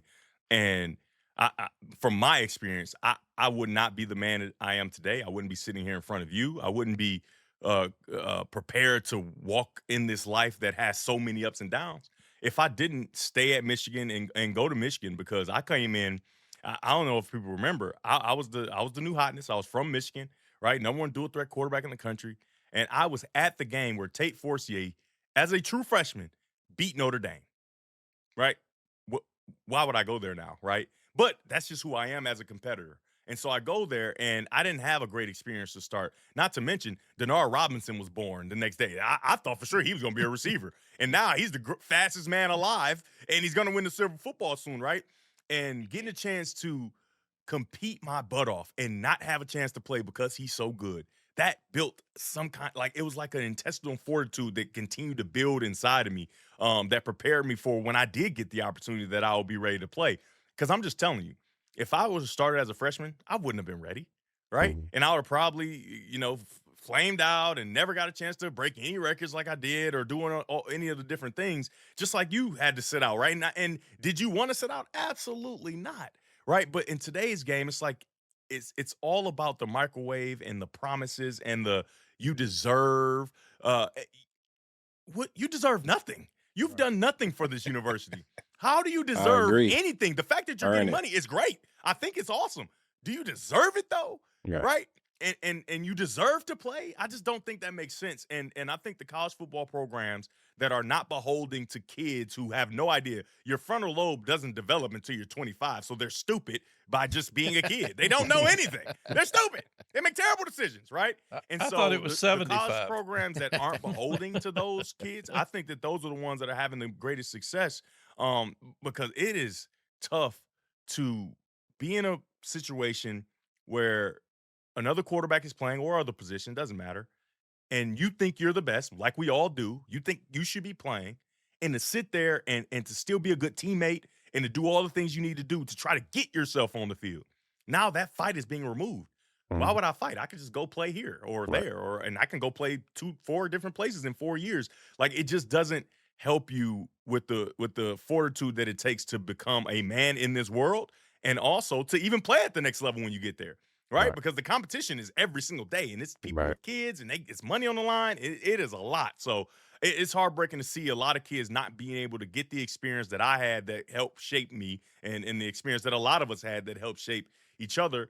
But on the other side, they are getting compensated for their hard work. So it's a double-edged sword. But the people that have the good people in their corner that aren't being, like you said, that was a perfect word, distraction. Yeah. Right? You're being a distraction. Why are we going in asking for more money after my season, right, when I still have games to play? You're being a distraction, not only for me, but for my teammates and for my coaches. Now they're looking at me different, like, I don't think you deserve that much more money, right? And we're still playing. You know what I mean? It's just a lot that goes on that I don't think a lot of these kids are ready for. And it's like I said, it's heartbreaking. It's great, Devin, that Michigan have you around to talk to them about that type of stuff because it's very important. Me and Coach Brown and Bob talk about this all the time on the Stampede, and they know it burns my inside up to see that a kid get distracted that fast, and not saying not understanding like you have to continue to move forward stronger, not weaker because of you had a okay season, but that don't mean it's over with. Yeah, everybody thinks I And had an okay year, so that means I'm going pro. What? yeah, What are you talking about? You got to improve, buddy. you got to. That's what your off season is for. This is what Mhm. you go back and reevaluate yourself. Like, what can I do better as a quarterback and as a leader for my teammates? And I don't really feel like nobody is preaching that Yeah. like we used to back in the day. So I'm glad that they had Michigan have you around for guys who can And bump Vince, and ask questions for me. the thing is, we're completely taking the onus off of yourself. You just said you got to look in Exactly. the mirror and figure out what you need to do to be better. We've taken it off of them. It's always Hmm. somebody else's fault. It's Exactly. always someone else's fault. I remember being at Michigan and not getting opportunities, and I wanted to be the guy that blamed everybody else. I definitely did. I was late for workouts, but that's okay because I'm nice. Why are you mad at me? I know I'm late. I've never had to get up for a 5 a.m. workout. I was late. Okay. But did you see my throws? Right. Hmm. And that's not all of what it's about because you become a grown up and you've got to be on time for things, Mature, right? yeah. And You got to and, grow and up how fast. can they trust me if I'm not on time? But if I didn't have Denard Robinson to teach me the game, I would have been the guy just looking at it's your fault, your fault, your fault. And he had a conversation with me very early on. He said, dude, you gotta look in the mirror because Right. it is not everybody else's fault. Exactly. Right? You have a part in this. Now, is it all your fault? We want to move as if it's all your fault. We know the circumstances happen and things happen. However, if you take the stance of what can I do to make my situation better, it's always going to be better. I think 100% of the time in any walk of life, not just in football. And so that's being lost because it's always someone else's fault. And that's a part of the heartbreak that I Right. have because nobody's looking in the mirror to figure out how do I get better to get what I want. And Devin, you mentioned that frontal lobe. Mack built a career behind that stupidity of 21-year-olds, and you've already That's talked right. about that. How crazy are you? I'm learning for at doing that. 74, but that's why. No, I'm really 54. I just look this old because of Vince and Colt. And like we talked about, all Coach, those that hair is guys. real and it's beautiful. You're right. It's real. Thank you, Devin. We can do that. And I get taken back when I see breaking news. Vince Young has re-signed with his team to come back next year. I said, really? Was there any question that he was going to come back? Yeah, about $3 million worth. It's Yeah. just crazy. Yeah. Devin, we could keep you all day. That you're an analyst. College football playoffs are crazy. Number one, were you in agreement with James Madison and with Tulane being in a first round? It's a great story. I love that they got the opportunity. I think that it's really just a testament to Signetti. How are you gone from JMU and they're still good? Should they be in the playoff? Maybe not, but they did make it in, right? So I think it's a testament to Signetti, but I just feel like you have to put the best teams. And if you truly thought those were the best teams, yes, they should be in there. But I don't think anyone really thought those were the best teams to take those positions. So it's really tough because I'm just not the fair guy. Because I Right. know life isn't fair. Life hasn't been fair to me. It's not fair to most people. That's right? why they And put the so, NFL games on. yeah, it That's seems exactly fair right. that they get a chance, but I feel like there has to be a better way because, I mean, and then you start to look like, oh, well, Tennessee got blasted last year, right? And they're a top, and it's just like, okay, but they kind of went through a rigorous kind of, they didn't do well in that game, but they went through a rigorous process to find a way to get to that position. And I just don't think a JMU or a Tulane they don't have the opportunity to go through that rigorous kind of road to get to the playoffs. So it saddens me to say this, but they probably shouldn't have been in. Yeah. Okay, so then to your point, Devin, how much do you look at some of the teams that are now in the quarterfinals that way? Texas Tech had a year in the Big 12. did they play the type of competition now they're going to face against Oregon? Did Mhm. you know some of the teams that the ACC teams, the Big Ten teams, all four of these power conferences? Did they go through that rigorous process? When you look at these quarterfinals, who do you like? What stands out to you? Listen, guys, Texas Tech is for real. For Yes, real. I agree with you. I had I them. agree. I think I had them 3 times this year, and every time I'm just like, this is not the Texas Tech of old. Whatever you remember, please forget about it. I'm begging you, because I don't want you to be surprised when you watch the game. And this is where you look. You look at the 2 edges for Texas Tech. The 2 edges, 31 and 9. When I tell you, I have not seen in all of the college football this year guys get off the ball faster than these 2 guys. Unbelievable. and when you have guys up front where you can stop the run and when you can rush the passer and when you can protect, they got really good offensive line as well. I mean, that's everything you need. And then you got a veteran quarterback, an old quarterback that understands. And now you got to make sure that your quarterback doesn't make huge mistakes. But when you're older, you expect that he probably won't. I really like Texas Tech. And I was on Ohio State. I thought that they would win it all. But the more I look at it, Texas Tech, and I was just watching Oregon this morning, they have one really good corner, true freshman, outstanding. The other corner, he's going to have a long day because they got multiple weapons at wide receiver as well, and they are not afraid to throw that football when the defense suggests that they should throw it, right? So you start to bring those safeties down to try to help in the run game, they're going to put that ball over your head accurately, early, and often. And so I think Texas Tech has a real shot, guys. Yeah. And when you're on the blueprint, it's hard to pull for Ohio I was just State gonna and ask I think know, that it's they hard. can Are you win even it a- all. are you I'm allowed a realist, to though. say I'm that? a realist. I'm a realist and I'm an analyst. I It'd love be like Michigan. I love Vince. it. It'd But be I like gotta be real. Vince saying They are giggle. really good. Vince can't say giggle. Vince would never in his life pick Texas A&M or Oklahoma to No. do anything good. I Anything. can promise you that. Yeah. Like, What time is it, Vince? No, thank you. Yeah. I feel like I'm jinxing my Longhorns when I do that. Devin, see, that's what I'm saying. Like Michigan's, they're not in the playoffs, so we're good. We're good. I don't got to count. We wasn't even in the playoff, and everybody from OU and A&M was doing horns down, and they was talking about us. I'm like, can y'all That's just leave crazy. us the hell alone? We're not in the playoffs. We don't have nothing to do with this. We have nothing to do with this. Devin, and they if both you lost, need, and they both lose. and they both lost. Devin, if you need us to strike that from this video, let us know that you had anything good to say about Ohio State. Just let us know. Oh, no, But no, listen, no. Yeah. we I hey, can tell you this: a red team is probably going to be the national champion. I can tell you. Yeah, either Georgia. let's throw I a like red. Georgia. 6 of them Yeah. left. 5 of the 8, 6 of the 8. Yeah. I like that. Hey, Devin, thank you for the time. Thanks, This has Devin. been a lot of fun. We need to do this again sometime soon. We really appreciate you coming on, spending some time with us, and really enjoy these next few weeks of the college football playoff. We appreciate you. Appreciate you guys. Anytime. Keep up the great work, Thank buddy. you, Devin. Merry Christmas. Happy Merry holidays. Christmas. That is Devin Gardner. He's the host of The Blueprint, a podcast on the Michigan Wolverines. When we come back, as we joked about, it is Mack Brown's favorite segment, our underdog picks of the week. When we come back, this is The Stampede, a podcast on the Texas Longhorns. Football season is in full swing, and Underdog is the best place to get in on all the action. Get your picks right, and you can win up to 5,000 times your cash. With Underdog Unwrapped, you'll unwrap tons of promos all throughout the holidays. They've got boost, gimme picks, deal reveals, and even some surprises sprinkled in. Now is the best time to get in the game. This week on Underdog, I'm going to the college football playoffs. Let's start in the Orange Bowl, where I think Dante Moore, Oregon's quarterback, will go lower than 235.5 yards passing against that Texas Tech defense. Then we'll go to the Rose Bowl, Alabama and Indiana. I think Indiana's defense, third in the country against the run, will play really well against Alabama, and I'm going to go with Daniel Hill, Alabama's running back, to go lower than 34.5 yards rushing. Download the app today and use promo code STAMPEDE to score $75 in bonus entries when you play your first $5. That's promo code STAMPEDE. Underdog.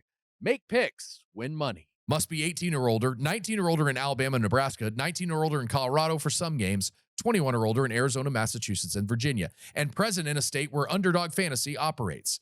Terms apply. See assets.underdogfantasy.com/web/play and get terms _DFS_.html for details. Offer not valid in Maryland, Michigan, New Jersey, New York, Ohio, and Pennsylvania. Concerned with your play? Call 1-800-GAMBLER or visit www.ncpgambling.org. In New York, call the 24/7 HOPE line at 1-877-8-HOPE-NY or text HOPE-NY 467-369. Time for our final segment of the Stampede, a podcast on the Texas Longhorns. It's our final segment of the year, if you didn't know that. We're extending this one out over the next couple weeks. So we're excited to have you back here alongside Mack Brown and Vince Young. I'm Bob Ballou. We really want to thank Devin Gardner and Biff Poggi for joining us. What an awesome segment to get to learn a little bit about Michigan and what's going on in the program. Biff And college football. And college football. Biff was incredible that was great. talking about some of the stuff that's going on. So really appreciate them taking the time to come on with us. Now it's time for Mack Brown's favorite segment every week. It's our Underdogs of the Week presented by Underdog Fantasy. All three of us started on a terrible foot last week in the college football playoff. Mack took Texas A&M wide receiver Casey Concepcion to go higher than 58.5 receiving yards, and he immediately got hurt, which I think Mack predicted as soon as he made the pick last week. So, Coach, who are you going with this week? I've had one guy I've gone with that is 2 for 3 for me. Okay. He just happened to have won the Heisman All right. last week. Fernando Mendoza will be the Indiana quarterback in the Alabama playoff game, and he's going to go higher passing than 231.5 yards. Come on, Fernando. At your favorite place in the world, the Rose Bowl in That's Pasadena. my favorite. You got to pick something from that Yeah. game. It's your favorite place. Yeah, Vince So- owns some land out there. Yep. He took over the Rose Bowl. And it's all on the what is that, north-south side of the state? I don't know what side that right. South side. Yeah, it's on the south side. Yeah, Michigan, he had the other end. So Yes. he's got the whole thing. We got both sides, Coach. He's got it's called Vince's place. It's called Vince. I love it. The Rose Bowl. Granddaddy. Mack fell to 7-12 on the year, but he's going to make up for it this week with Fernando Mendoza going higher than 231.5 yards passing. Vince last week had Carson Beck higher than 237.5 yards passing. That was a 10-3 game, so that didn't happen. Vince At followed- all. That wasn't even close. Vince is still our leader, though. Quarterback game, for I sure. kept like, what is going on? Vince is still our leader, though, at 12-6 on the season. Vince, who you got this week? I'm going to go with Oregon. Dante Moore with 235.5. I'm going to go lower. Lower. I think it's going to be a nice little defensive game by those Red Raider guys. And those two-headed monsters going to have to do some things with Oregon running that ball to try to put a little pressure on them defensive guys. Something we never thought we'd say. The Texas Tech defense stepping. Yes. And here they are. Vince is all in, though. Vince is that all in. Texas Yeah. Tech defense. I know. He said I like defense. I like to hit a little bit, and I've been impressed because you never see that with Texas Tech. You always see explosive offense, never balanced like they are. But I think their defense is better than their offense. Hey, good for Joey McGuire. I Yeah. know. He's done a tremendous job out there, and good for him and for Texas Tech fans. yeah, no doubt about it. And that was something Devin Gardner said. Watch those ends; they get off the ball faster than anybody in the country. So Texas Tech and Oregon in the Orange Bowl. Last week, Noah Whittington had really come on strong for Oregon at the end of the year, running the ball really well. I had him going higher than 87.5 yards against James Madison. He got 4 carries for 24 yards. It's like not even remotely what he's done in the last 6 weeks. So I'm not sure how that happened, but I fall to 11 They and haven't 7 in the played year. James Madison. They hadn't the played last year. Fair point. Dan's Fair point. keeping them healthy for that Tech defense. Very. But no doubt. I'm gonna also go with you to Vince's place in the Rose Bowl, and I'm gonna go to that Indiana-Alabama game. Daniel Hill, the running back for Alabama, his number is 34.5 yards rushing, and I'm gonna go lower. The Indiana defense is ranked 3rd in the country. Alabama has struggled to run the ball all season long. I think Daniel Hill goes lower than 34.5 yards rushing. Anytime you want to make your picks, you just go sign up with the promo code Stampede, score $75 in bonus entries when you play your first $5. Underdog, make picks, win money. Let's get into these games. Let's talk about these games. There's college football playoff quarterfinals coming up December 31st, same day as Texas, Michigan. It starts in the Cotton Bowl at AT&T Stadium in Arlington with Miami and Ohio State, a rematch of the 2002 national championship game that went to overtime. And then January 1st on New Year's Day, we'll have 3 straight games. This time, this whole setup makes sense. We get the 1 game, then the 3 that are all really good. They're all going to be great games. Vince, let's start with you. I know you're impressed with Texas Tech defense, but what else jumps off the page to you when you look at some of these games? Well, I gotta keep going back to those Bulldogs. They find a way to win. And from the quarterback, Gunnar Stockton. yeah. Gunnar Stockton. One thing that impressed me about him, that they stick to the game plan of getting the ball out his hands. He doesn't come off the page as a deep thrower, big 15-yard outs and things like that. One of the things that I love about him, they get him on the edge, they bootleg him out, they get the ball out his hands, and they hand the ball off. They got a good running game. And when you have a recipe like that in playoffs, if you pay attention to a lot of the NFL teams, they tend to in the playoffs tend to go more to play action and run game. And I really feel like Georgia does a really good job of doing that and focusing on their defense to win ball games. And when you got a coach like that that's very aggressive, um, and the team feeds off that a lot, it's kind of hard to beat a team like that when they understand the recipe or who they are, their identity. And I Texas Tech and Georgia are the two teams that I'm gonna be looking at. So Georgia obviously beat Ole Miss in a wildly entertaining game in Athens midway through the season. I think, and I'm really not trying to knock Indiana here. This is not a knock on Indiana. I think Georgia's playing the best football of anybody in the country. I don't know that it's particularly close, but I think Indiana, we want to see them against a really good team. So obviously that they take that step against Alabama. Alabama hasn't been great of late, but they did get the road win over Oklahoma. What are you looking most forward to in some of these games? I thought the Cotton Bowl with Miami and Ohio State, I want to see which quarterback steps up. Mm-hmm. Julian Sayin struggled against Indiana in the championship game. Beck struggled against A&M on Saturday. So both defenses look great. Yeah. Which quarterback's going to step up and win the game in the Cotton Bowl? That's going to be fun. Orange Bowl, I'm like Vince. Dan Lanning and Joey are friends of mine. Dan was really mad at his defense. They showed up the first half and then left. They went home. So is Oregon going to be good enough on defense? Is Texas Tech's defense going to be as good as they've been in the Big 12 against one of the best offenses in the country? Yeah. I think they're obviously better. They're a lot better. Which defense is going to win that game? That's what I'm looking for. Alabama, I was so impressed. You're down 17-0 on the road, in trouble, looked like an absolute blowout, and then just flips. Never blinked. Unbelievable. No, so you got to give Alabama credit. Hard to do. Texas did it at Mississippi State, but Mississippi State's not as good a team as Oklahoma.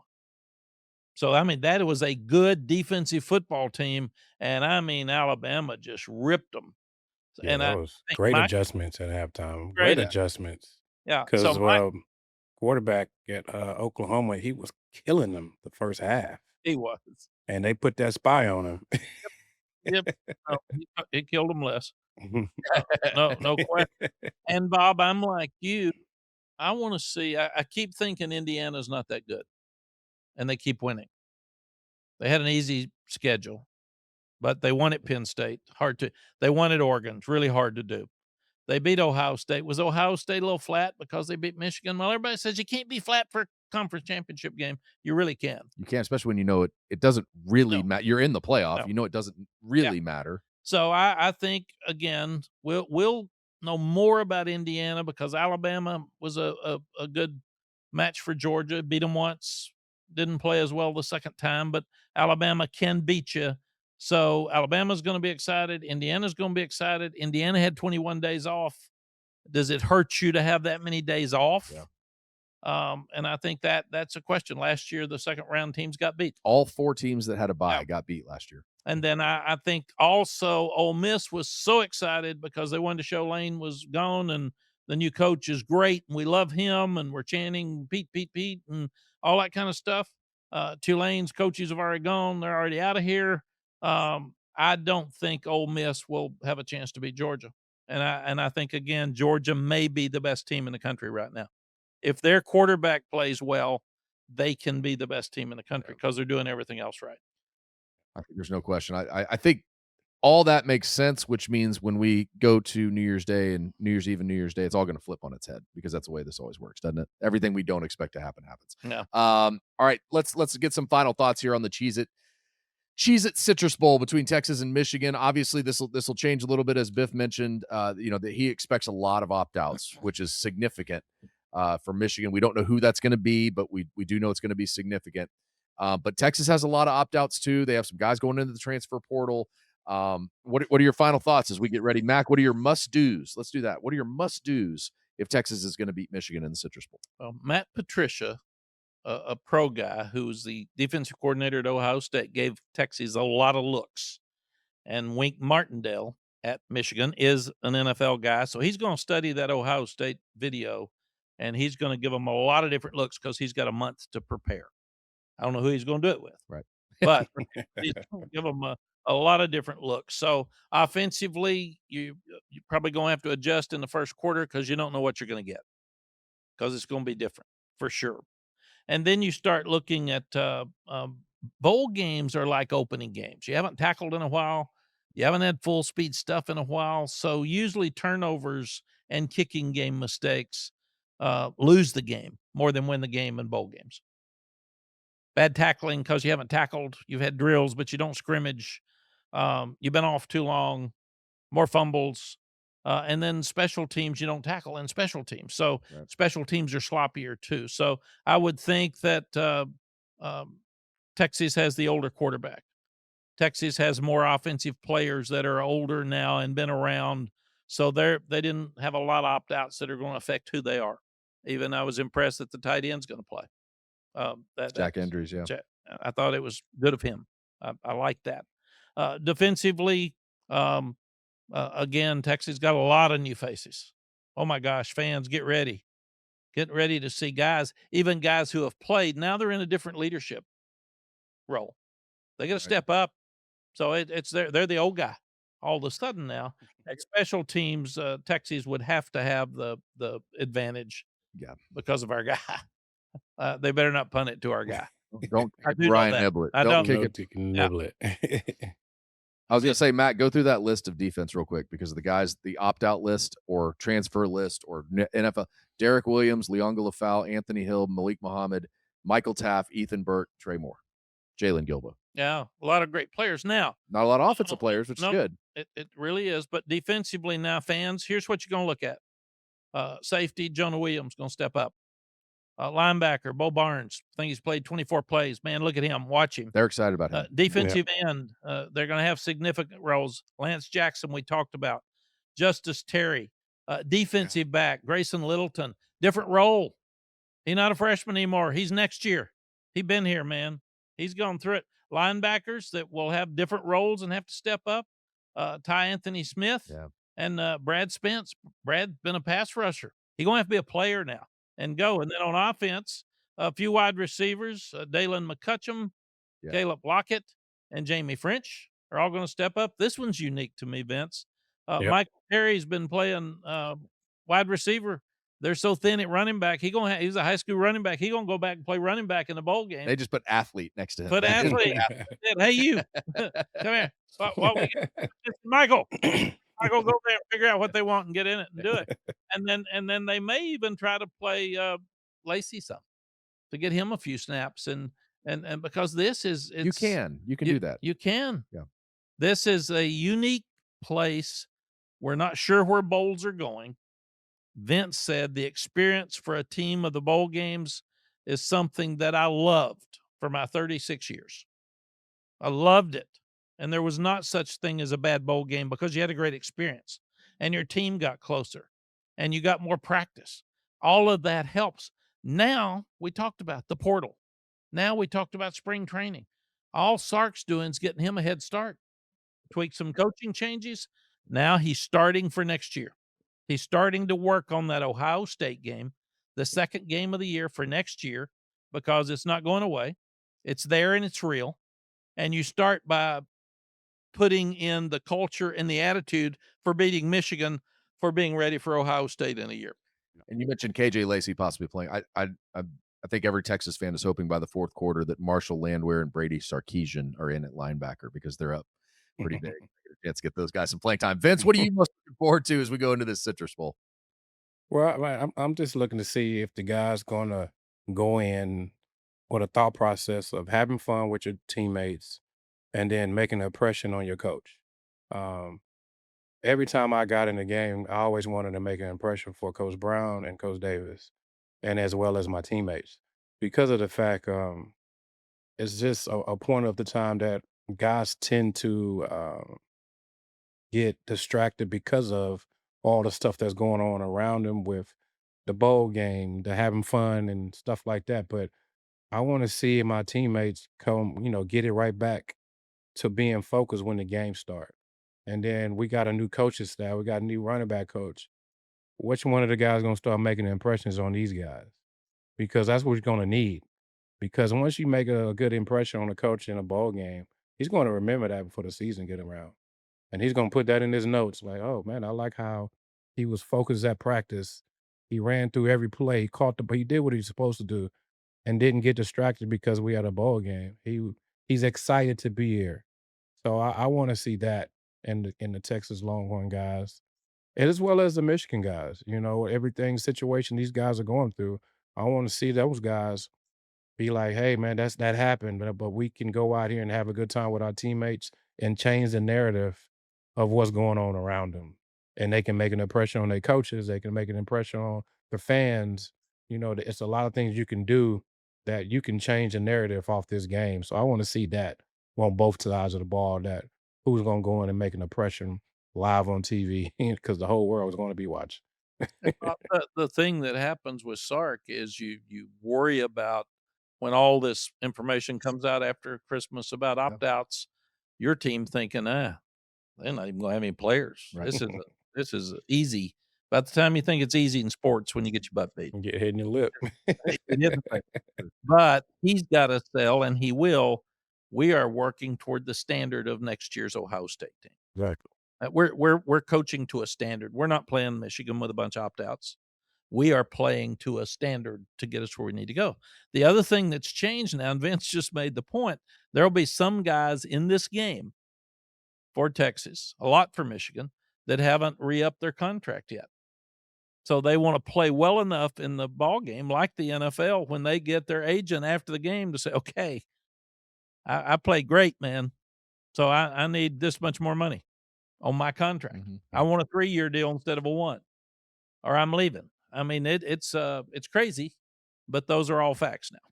When I always thought, Vince, when a coach gets fired in the NFL, or you're out of the playoffs, let's say, guys still playing for incentives. Yeah. Guys were still playing. So you wonder why a team that's out of the playoffs would play hard. A lot of boxes to be checked outside of just being in the playoffs. Miles Look at Garrett B. still John Robinson. Yeah.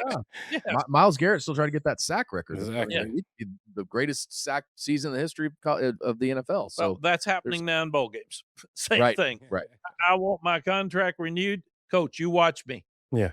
Agent calls If that you collective. want and say, something. My guy's going to come ask for this now, and he's going to earn it. Go earn it. Got it. And I think to your point, as important as it is that Steve emphasizes to that team that this is about next year, we're starting the process of next year. It's a time for Arch Manning to step up as a leader and prove that. And it's a time for Colin Simmons to step up as a leader on the New defense and roles. prove that and say, hey, we're the guys now. New leadership This roles. is it. It's our team. Let's move forward. Here's how we're going to do it. We're going to do it as a team. We're going to go do big things next year. Yeah, and that's where it all starts. Vince used to say, pass the baton. Mhm. Like an Amtrak meet, man. I'm leaving. Here. Yeah. You got the baton. You're the It's leader. yours, big guy. Step up, big guy. We'll see if they do it. It's the Cheez-It Citrus Bowl, Texas and Michigan on New Year's Eve. And our producer, Steve, said this best. We talk about you can get this podcast anywhere you get your podcast, Apple, Spotify, YouTube. You can watch us on YouTube. Steve said this best. If you're with your in-laws and you just need a 30-minute break, we know this is a long episode. We're going to span this one out over 2 weeks. It's a long episode getting you ready for the Michigan game. Go take 30 minutes. Listen to Just Biff or listen to Just Devin or listen to Mack's Underdog Picks of the Week. Whatever you want to listen to, but get away from your in-laws. It's a good way to do it. And if you're really frustrated, which you might be, go for an hour and a half walk. Yes. Say, no, I'm committed to this podcast. It was longer. Sorry. I didn't just do this on purpose. Yes. Hey, mom-in-law. Great to see you. I'll see you at 4. You can blame Biff and blame Devin and blame Yes. Mack and Vince. Yes. And say Yes. it's their Blame fault. it Yeah. on me. Yeah. Thank you. Hey, Thank you to all our listeners. Thank you Vince to and I've all our been listeners. cussed before, so we Yes. do not mind being blamed. That's right. Yes. Vince, Bring it on. Vince, say that appreciate again. Thank you to all our listeners. Y'all come up to me everywhere up in the world and y'all say, Vince, y'all have a great show. Please tell Bob. Please tell Coach Brown y'all have a great show. So thank you to all our listeners, man. We have a good time on this show, entertaining you guys. Right. I remember we first started, Vince said, your stomach's going to hurt. I've told you. I'm Yeah. tight And, over here. Happy holiday. Merry Christmas. Yes. And I've thought about this a lot. Let's make next year, 2026, about health, about happiness, and about blessings. Yes. And to all of you, as Vince said, that watch us, spend time with us, thank you so much. Yes. Thank you. We love doing it, and we Appreciate appreciate you watching. We can't tell you how appreciative we are, and this is just an absolute blast for us to do. We're glad that you guys are enjoying it too. You can rate and review us anytime at the Stampede UT, anywhere on social media. That includes giving us some feedback. If you want to give us feedback about what you want to see in 2026, feel free to do it there. But for Mack Brown and Vince Young, I'm Bob Ballou. Merry Christmas, Happy New Year, and thank you for listening to the Stampede, a podcast on the Texas Longhorns. We look forward to seeing you guys in 2026. Diva.